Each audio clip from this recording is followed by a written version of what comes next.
I'm Ed Moore with the Mariners Museum in Newport News, Virginia. I'm a member of the Speakers Bureau, and we're here today to talk about father of the American Navy, John Paul Jones, one of the more interesting people in the history of the United States. Though he was not born here, though he never lived here full time, though he never owned property here, and he did not die here, and he wasn't buried here until the 1900s. And yet he is considered the father of the American Navy. So we're going to talk today about the incredible life of John Paul Jones, American naval captain and war hero from the American Revolution. He is best known for saying, as his ship was sinking in the battle against the Serapis, "I have not yet begun to fight." Richard Dale, who was his second in command, wrote that he said that 45 years after the battle.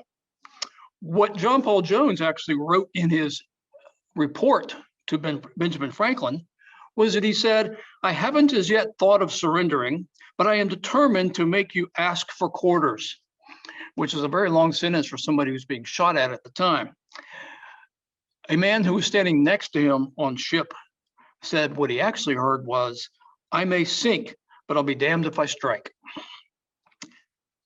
Whatever he said, John Paul Jones captured a British ship of the line during the American Revolution, which helped change history and make America an independent country.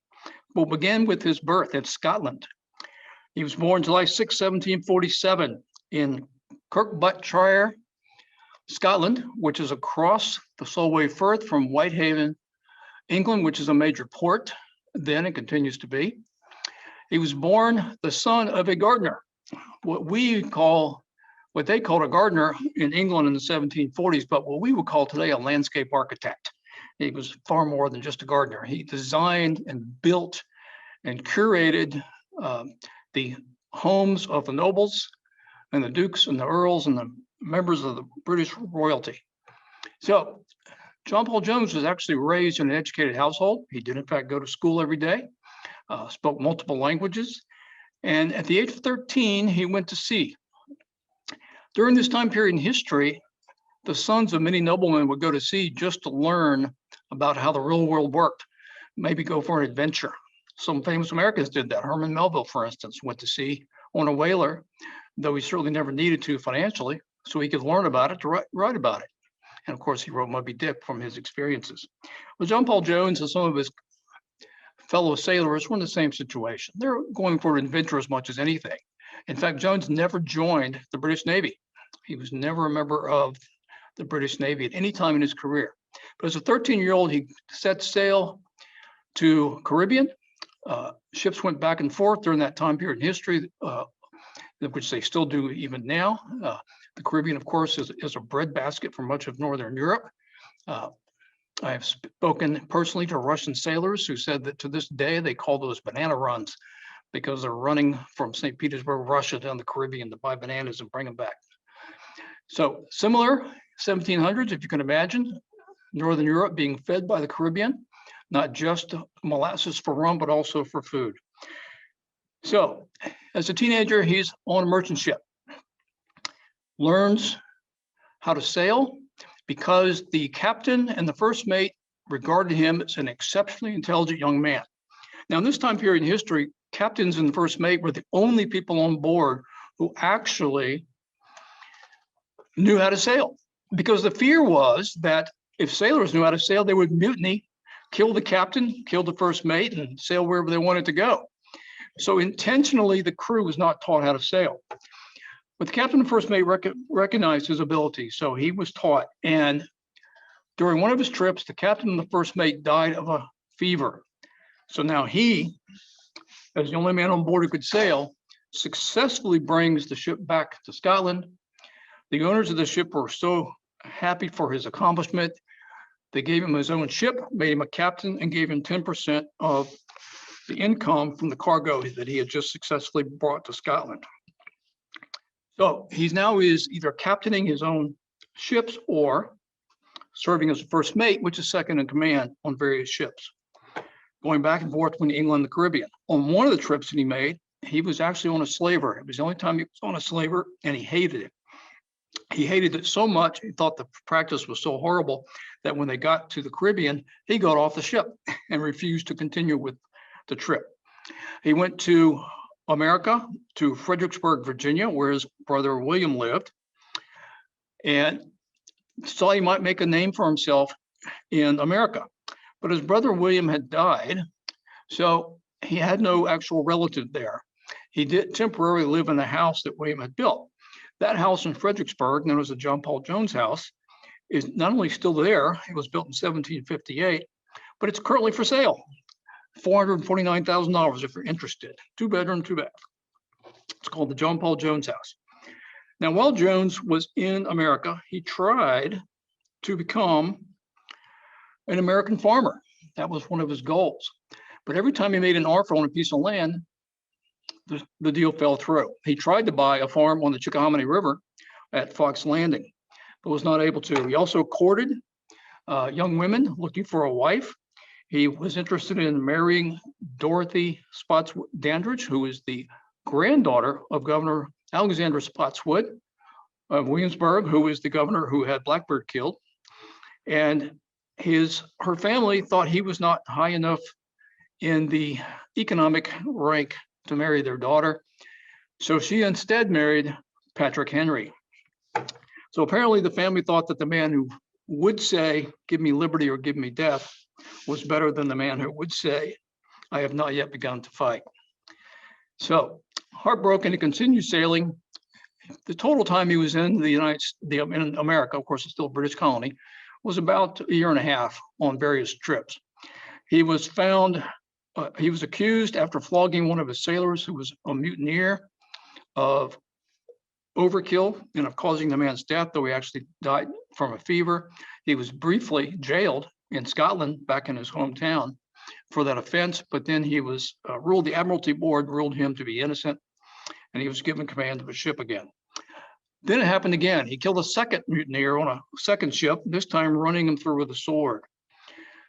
He was on Barbados awaiting trial, and Barbados at that time only had about 100 British citizens living on it. The rest were slaves. So he thought he might not get a fair hearing there. So he escaped to America, back to Fredericksburg. And during this escape, he changed his name. He was advised by people who know him, change your name so they won't know it's you. So he changed his name from John Paul Jr. to John Paul Jones. So John Paul Jones now considers himself an American because he's very angry at Great Britain. In 1775, war breaks out. And when war breaks out, he offers his services to the American government to captain a warship, though he had never been in the Navy before.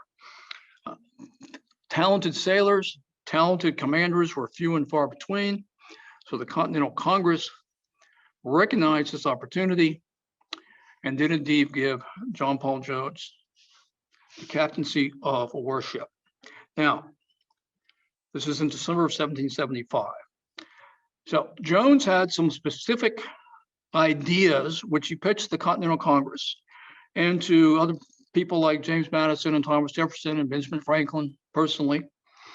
Is he, having been a member of the British merchant shipping class, he knew how much power the British Navy actually had and how much that sea power kept that power intact. What he recommended was that the United States, this new country that was trying to come into being, create a naval academy. And as part of creating this naval academy, sailors would be taught, he recommended the very best and brightest that America had to offer, that they be taught physics and mathematics and philosophy, that they become warrior kings, warrior philosophers. He patterned himself after Aristotle, and he thought the United States should create an entire naval class of officers who fell into this category.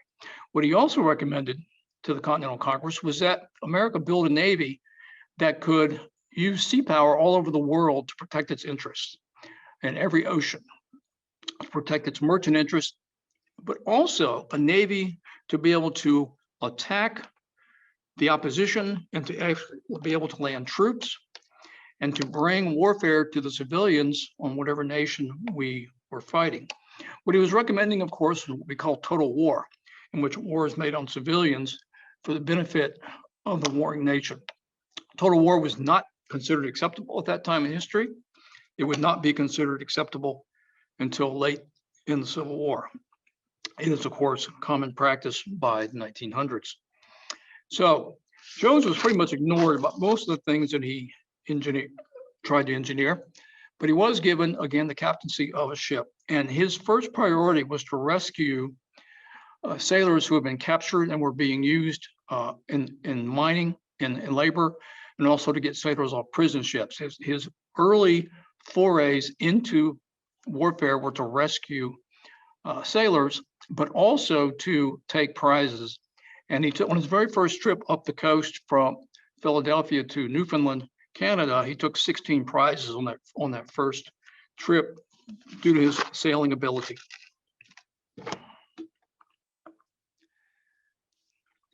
Theodore Roosevelt, when he was president, said every officer in our Navy should know by heart the deeds of John Paul Jones. Roosevelt was a president who thought it was a good idea to bring Captain Jones home. He died in France in 1792. We'll go into detail about that in a few minutes. And he was buried in France in a Protestant graveyard. And the United States ambassador to France, General Horace Porter, who had actually back during the Civil War been the aide to Ulysses S. Grant and to William Tecumseh Sherman. By this time, he's ambassador to France. And after 8 years of looking for his grave, he finally found it in 1906. When he was buried, the doctor who buried him put him in a lead coffin with alcohol, thinking the United States may want him back someday. And when they opened the coffin, it sure enough was him. It looked just like him. He was well preserved. President Roosevelt sent a battleship and 3 cruisers to bring him home. When it reached Chesapeake Bay, 7 more battleships based in Norfolk joined, and that flotilla went up Chesapeake Bay to Annapolis, bringing his body to Annapolis, where he still is. President Roosevelt made a speech, and I'm going to read you an excerpt from the speech. When the body was thus brought over, the representatives of many different cities wrote to me, each asking that it should find its last resting place in his city. But I feel that the place of all others in which the memory of the dead hero will most surely be a living force is here in Annapolis, where year by year we turn out the midshipmen who are to officer in the future, the Navy, among whose founders the dead man stands first. Moreover, the future naval officers who live within these walls find in the career of the man whose life we this day celebrate not merely a subject for admiration and respect, but an object lesson to be taken into their innermost hearts. Every officer in our Navy should know by heart the deeds of John Paul Jones.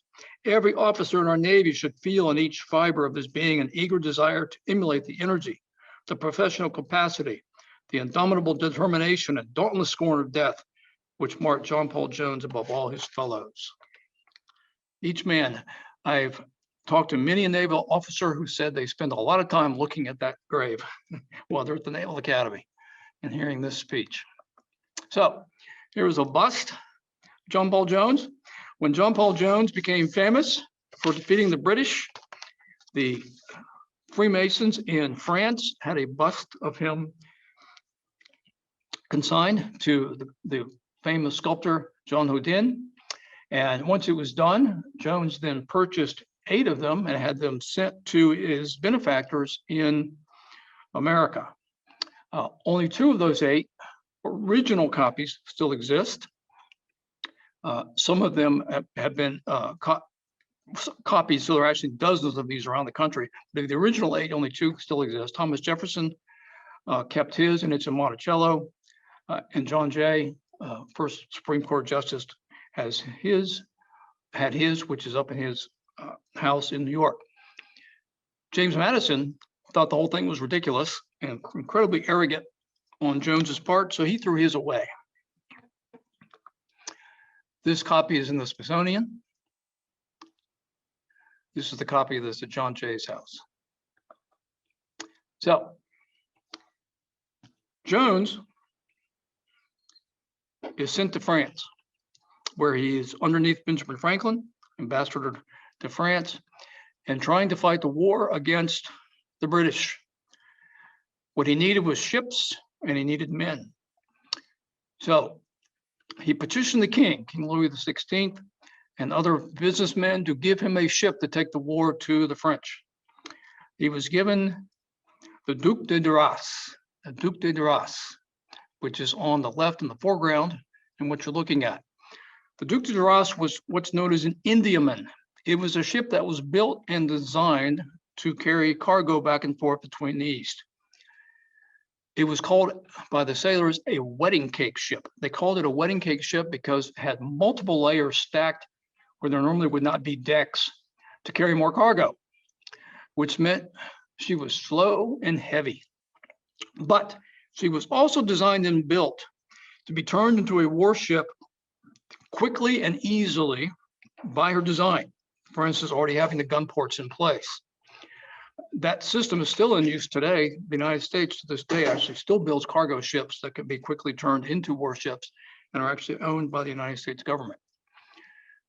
So the Duc de Duras, he renames Bonhomme Richard after Benjamin Franklin's famous book, Good Man Richard.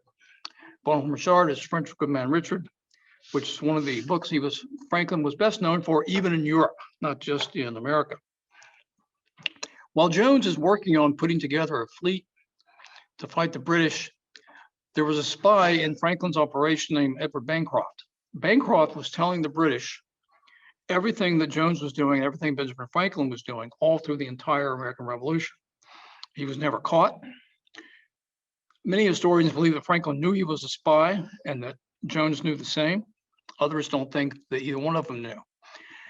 But the interesting thing about that is that the British always knew where Jones was going, why he was going there, and when. And yet they could never catch him because he always outsailed them. And even when they had ships waiting for him at the location he was headed to, they could not catch him. So before he obtains Bonhomme Richard, he takes the smaller ships and goes up the east in the sea in between Great Britain and Ireland, and he attacks his hometown in Scotland with the intent of bringing the war to the civilians. But they were warned he was coming, so he did not have surprise. It was the first time that foreign sailors had landed on the west coast of England since the Vikings during the Middle Ages. So he sends the crew aboard to his hometown. They go into the manor house of the Earl that he lived under, that he grew up under, and they stole his silver set, his silver teapot and his silver set with the tea still in it because they had were just beginning the morning ritual of tea as proof that he'd been there. By stealing that silver and landing on British shores with actual troops, the British government deemed him a pirate.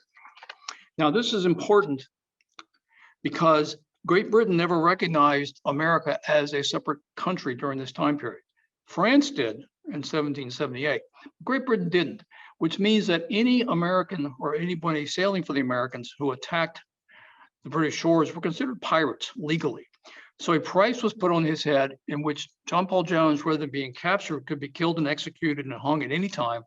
So he spent the rest of the war knowing if he was captured, he would be hung immediately. And in fact, he was asked by other captains what it was like to sail and go into battle with, as they put it back then, a yoke on you. Yoke on you meant a price on your head. You would be killed if you would not be put in a prison camp. When he attains the Bonhomme Richard, he and 4 other ships sail completely around the coast of Great Britain. They go west of Ireland, up through the north around Scotland, and back down the east coast of Great Britain to look for anyone that they could take on. And they ran into the Baltic Fleet returning from Russia to England. Now, the significance of the Baltic Fleet is that England, being a seafaring power, had many years before destroyed everything they needed to be a world shipping power. That is why England to this day has so few trees in it. They cut them all down. to build ships. By this time in history, they were already out of timber. That's one reason they acquired Canada, one reason they acquired the colonies of North America. It was for timber. And in fact, one of the reasons that Great Britain was able to survive the American Revolution is that they still controlled Canada when it was over, so they still controlled timber. So the Baltic Fleet is returning from Russia filled with timber and lumber and future masts, the long pieces that grow, may take 100 years to grow, that made up the main mast on ships, tar and pitch and rope and sail. And John Paul Jones discovers them 2 miles east of the coast at Flamborough Head and orders his ships into battle. Captain Richard Pearson of the British Serapis, the ship you see in your foreground there, positions his ship in between the fleet and Jones and tells the fleet to make a run for it to the coast. So the fleet makes a run for it while the Bonhomme-Richard and the Serapis try to maneuver into position for battle. Now, they sighted each other in the morning. It's after dark. It's nighttime before they finally get into battle line. The waves were completely still at this time. It was like a lake. The Bonhomme-Richard under full sail could only make about 4 miles per hour when it's ready for battle. It was traveling about 2 miles per hour, or 2 knots, I should say. Going into this battle, the Serapis was only traveling about 4 knots. So this is walking speed. So if you could imagine these ships that are miles apart from each other, trying to get in position for battle at walking speed due to the lack of wind and the lack of sail. They finally get into position. They're only 25 yards away from each other. This is point blank range at this time in history. And they open fire on each other with full broadsides. Bonhomme-Richard's carrying about 44 guns, Serapis about 40. Bonhomme-Richard is about 264 sailors, Serapis about 244. When you open fire at that closer range, the cannonball is going to go into one side of the ship, travel to the other side of the ship, and go out the other side. So you're going to be 2 holes in it at once. And at this range, of course, anyone is in the way is going to be slaughtered. They engage in battle. They try to ram each other. They try to get into position where they can fire broadsides at the bow and the stern. They're jockeying for position at, again, slow speed. And the second time they tried to ram each other, John Paul Jones takes ropes and hooks and ties the 2 ships together. So now they're tied together, point blank range, firing at each other while thousands of people on the shore gather to watch it. Under a full moon, watching the flashes of light in the clouds of smoke. Serapis on the left, Bonhomme-Richard on the right. This is the Alliance firing into it. While these 2 ships were hooked together and couldn't pull apart from each other, the Alliance, which was John Paul Jones' second in command ship, kept firing on both of them within 50 to 100 yards each time. You come out of the darkness, open fire on both of them indiscriminately. This would have been what the battle would have looked like under the cover of darkness on a clear night and still seas. Again, battling at point blank range, more than 50% casualties.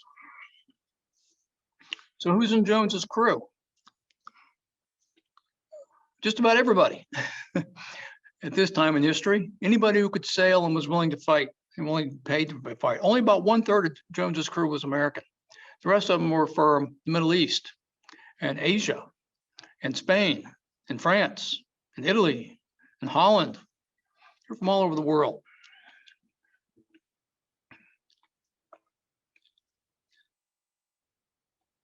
They continue fighting. They try to board each other.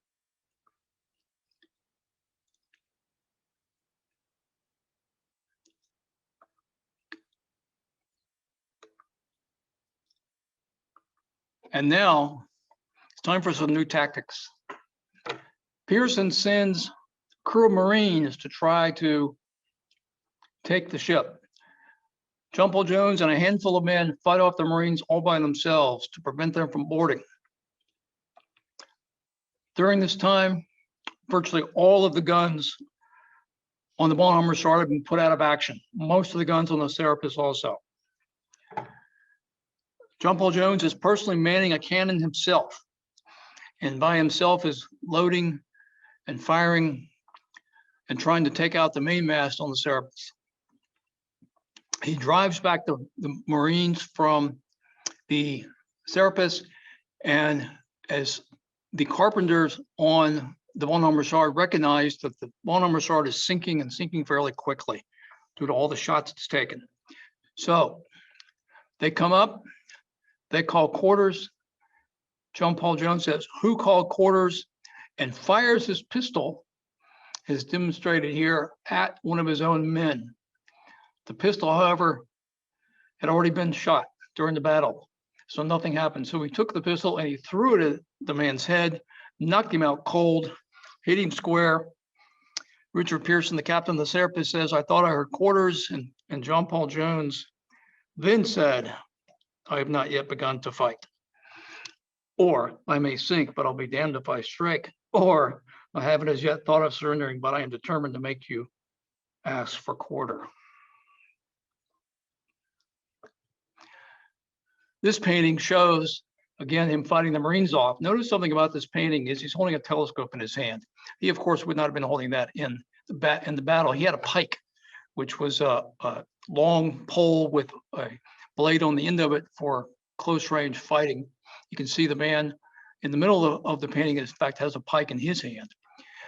But during that time period in history, whenever someone would paint a ship's action, the captain was always designated by having a telescope in his hand. That way, everybody knew that's who the captain was. He would have been the only one on board who even knew how to use it, he and his first mate. So, of course, he's inaccurately depicted here, but accurately depicted defending, although, as you can see in this painting, also he has more guns than were actually operational. Now, notice the Marines up on the ropes firing. This was one of the things that changed the battle. Jones believed that one of the best ways to fight was to put Marines on the top of the ship to kill the officers on board the other ship, or to keep the gun crews pinned down. The British officers did not believe in this, because the British officers felt very, very strongly that the ship would catch fire with all this gunpowder going off next to the sails. But Jones thought it was future warfare and put his Marines. So one of the Marines, by the name of William Hamilton, since the ships were tied together, kept taking grenades, which were about the size of a baseball, and tossing grenades into the Serapis's deck holds. And he finally made an absolutely perfect shot. And when he made an absolutely perfect shot, and the grenade blew up below decks on the Serapis, on the gun deck, the entire ship exploded.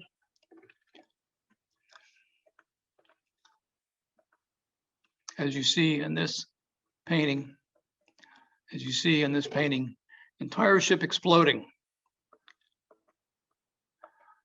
The explosion was so intense that the skin was burned off of many of the British sailors, and yet they were still alive.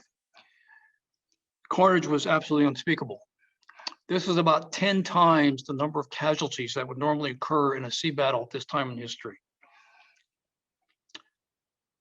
So this time, it is Richard Pearson who calls for quarters. Now, Pearson, going into the battle, had nailed the British flag to the mainmast and said, "Only I can take this down. We will not surrender under any circumstances." John Paul Jones said, "If you truly are calling quarters, take down the flag." Serapis did. The Serapis took it down. Pearson took it down himself while his crew watched.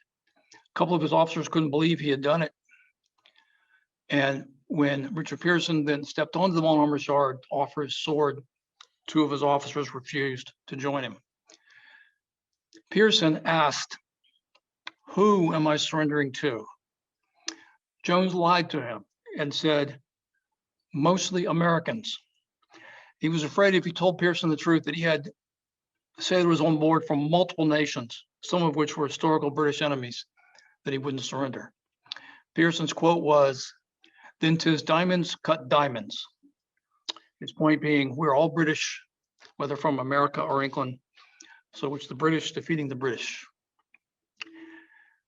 Jones thought that he had humiliated Pearson, but Pearson had saved the fleet. He had saved the Baltic Fleet. So not only was he not humiliated in England, he was actually knighted for this battle, though he lost the battle. When Jones found out that his vanquished opponent had been knighted, he said, "Would that I have made him an earl someday."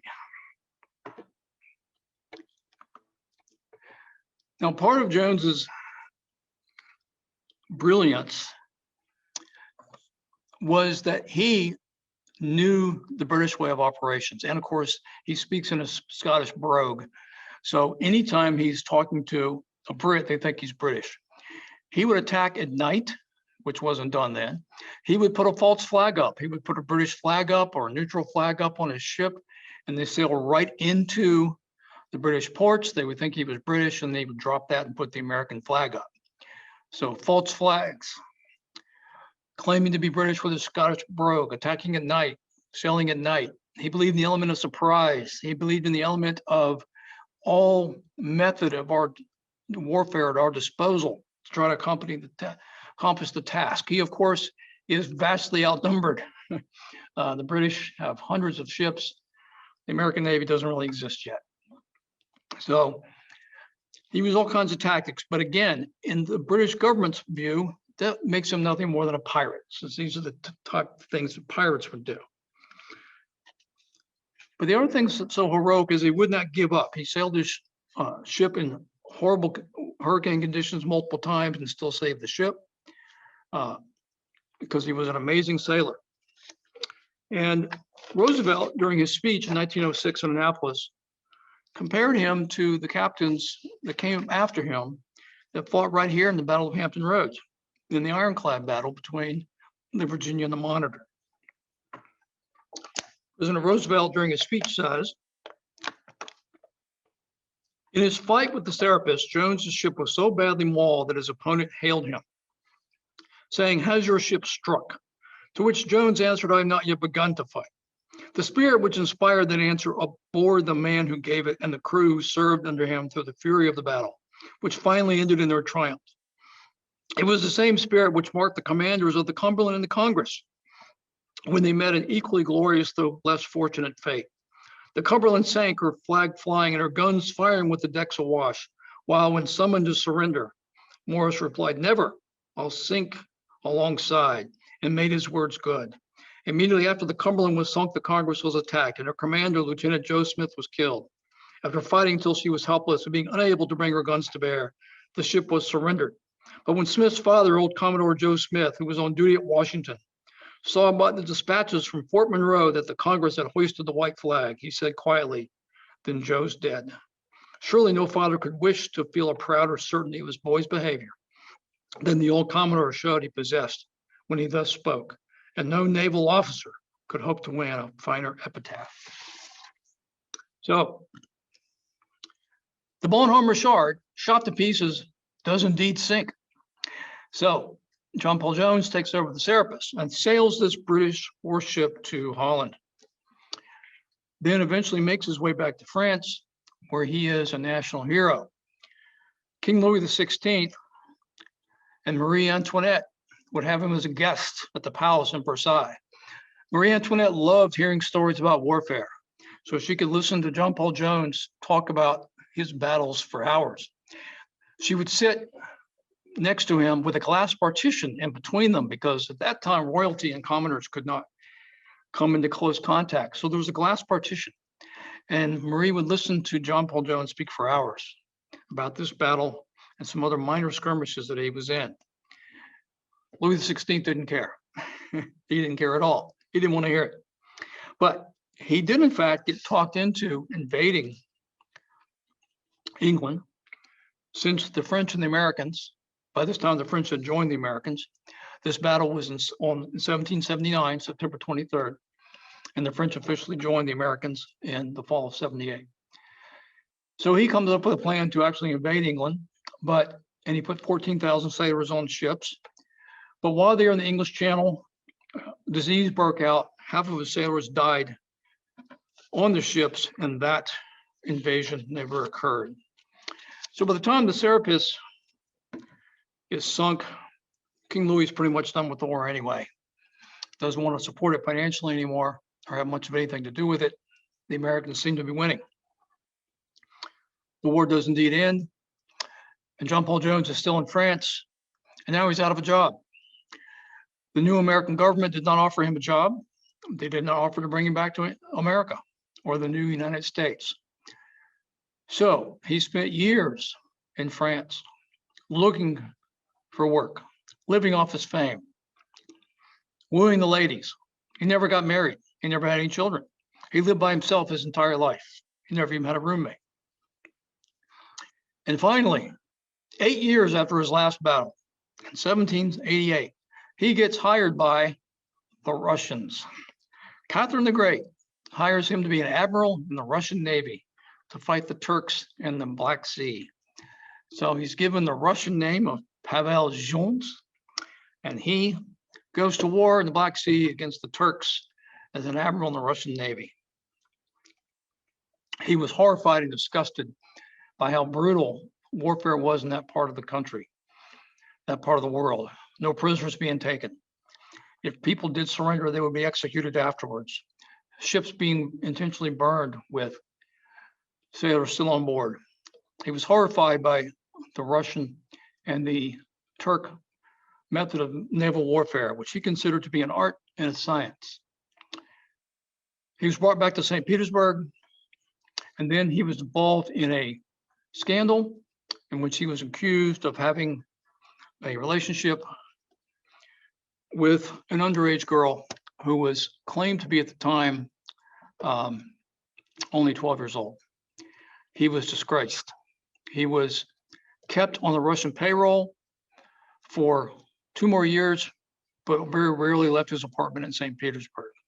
The reason Catherine the Great kept him on the payroll is because she was afraid that he would go to Sweden and become a commander of the Swedish Navy, and Sweden was constantly at war with Russia back then. He finally gets back to France. He's dying of a kidney disorder. He's hanging out with Voltaire. He's still hanging out with Marie and Louis. And then in his room alone, he dies of his kidney disease. He is taken to the Protestant cemetery outside of Paris. And Marie Antoinette and Louis XVI are executed. This is during the French Revolution. And they are their Swiss guards, who were Protestants who were hired to guard them, were executed, and they were buried next to John Paul Jones. So time moves forward, and he's pretty much forgotten, which is why we fast forward all the way to 1906, when General Horace Porter is finally able to find him buried underneath a restaurant, what had been the outskirts of Paris in the 1700s is now a suburb of Paris. So he's brought to the United States and is then essentially described by Roosevelt as the father of the American Navy. Whether he really was is certainly plausible. There are other captains who also had great deeds, but nobody in the American Revolution was involved in a battle the way he was against the Serapis. So then what is his legacy? His primary legacy is, again, it was his idea to create the Naval Academy and to bring the best and the brightest and teach them how to be warrior philosophers, warrior princes, and to take the war to the rest of the world. Thomas Jefferson became president. He agreed with Jones's premise. They had gotten along well when Jones was alive. And of course, that is what Jefferson created with the original 6 frigates that he had commissioned, taking the war to the Barbary pirates in Africa. During Jones's time as both an American and a French and a Russian commander, he offered all three governments to take the war to the Barbary pirates in the Mediterranean. He said the only way to ensure world peace is to have a navy that again takes warfare to the civilians who are causing the problems. He was always turned down. It was only after he died that Thomas Jefferson recognized that sending a fleet into the Mediterranean to control North Africa was in fact the smartest way to protect your shores. He continually told his benefactors and his superiors that only by taking warfare to foreign shores can America hope to actually defend its own coast. So the Navy that we have now is a direct descendant of his philosophies and his views. Personally, he was very vain, arrogant, boastful, whining man. He loved the freedom of self, freedom of thought, which is one reason why he never married. He was very, very impressed by people's rank and their status in society. He wanted to be seen as a poet as much as a warrior. He wrote poetry constantly. He would write the same love poem to different women in different countries and send them to them, just changing the name at the top. He was a brilliant stealth fighter. He was tactically years ahead of his time, a generation ahead of his time, really even 100 years ahead of his time, as far as naval tactics are concerned. He believed fully in the rescue of his own people in various situations of overseas. If you remember when Teddy Roosevelt was president, he actually sent the fleet and the Marines to rescue some American civilians in North Africa. Was exactly what Jones had been telling the American government in the 1770s that needed to be done by an American Navy. It wasn't then done until under Jefferson's command and again all the way into the 1900s under Roosevelt. He believed in a professional class of sailors in which the sailors who joined the Navy would stay in the Navy for a lifetime. He believed in using the Marines again to attack citizens and terrorize. But he always wanted to be seen as a gentleman. Because he wanted to be seen as a gentleman when the war ended, he returned the silver that he had stolen back to the Earl of Kirkbride. And the tea from that morning's service 10 years before was still in the pot. Any questions?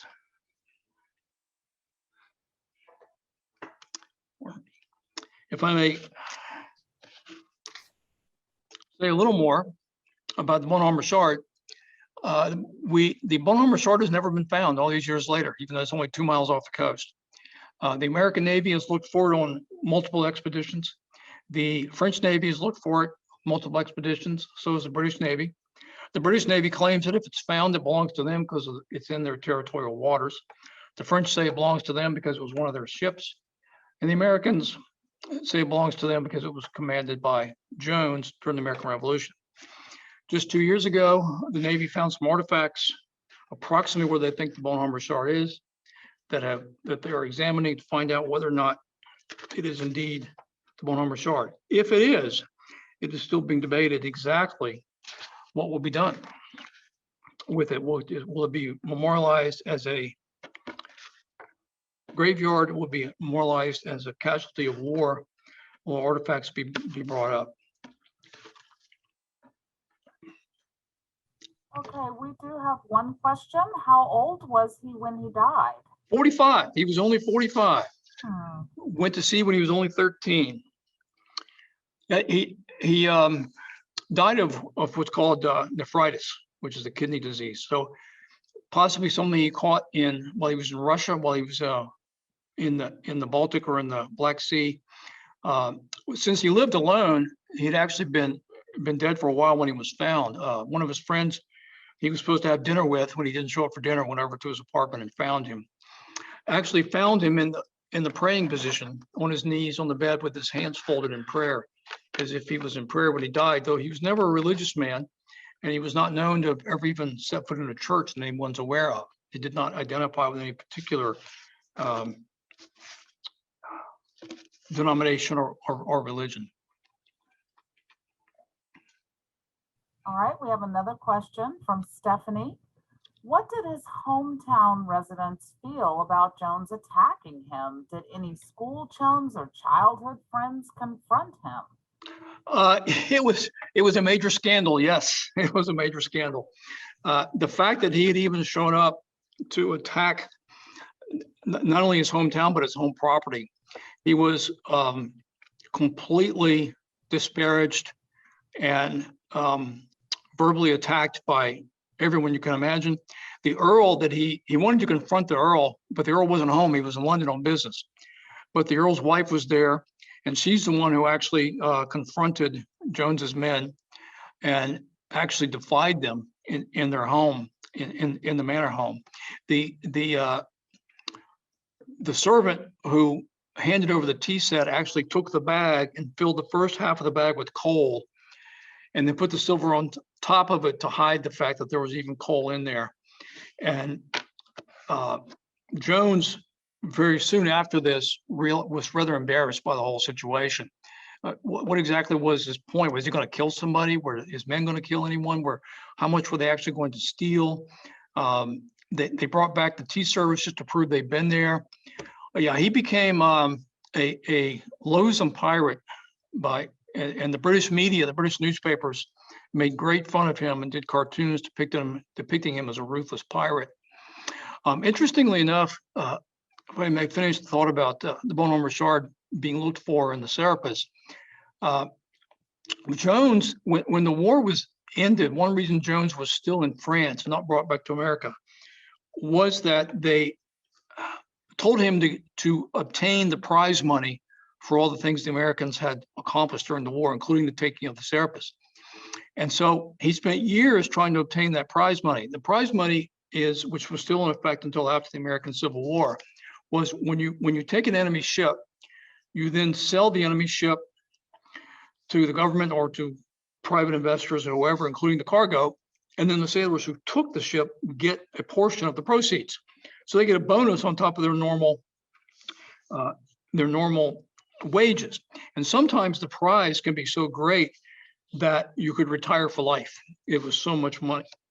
The Serapis, he was unable to obtain the prize money for that, again, in part because government considered him a pirate and didn't think that he was actually eligible for the prize. But the American government finally, in 1848, 1848, almost 70 years after the battle was fought, they finally awarded the prize of $165,000 American. Of course, all the sailors on board the Bonhomme Richard were long since dead. So their descendants received that cash. So if you can imagine, fast forward from 1779 to 1848, and the descendants of Jones's crew get this enormous sum of money for taking the Serapis. Just here in our own area, of course, this is the home of the Battle of Hampton Roads between the Virginia and the Monitor. The prize for that battle was still being argued in the Admiralty courts until the late 1880s, more than 20 years after the battle. Now, of course, prize doesn't exist. That whole system has changed. But it's one of the ways that you got sailors to go to warfare in the first place was the promise of prize. Any other questions? Wonderful, thank you. I don't see any other questions in the Q&A nor the chat box. Oh, all right, well, thank you so much for joining us. If you get a chance, I'm going to flip through. This is his sarcophagus where he's buried in the tomb. This is the Naval Chapel in Annapolis. If you're in Annapolis on the Naval Academy's site, this is well worth your time to go see. His body is in fact in there. And it's in the chapel. This was what Roosevelt wanted to do: bring him home and make him a symbol of American sea power.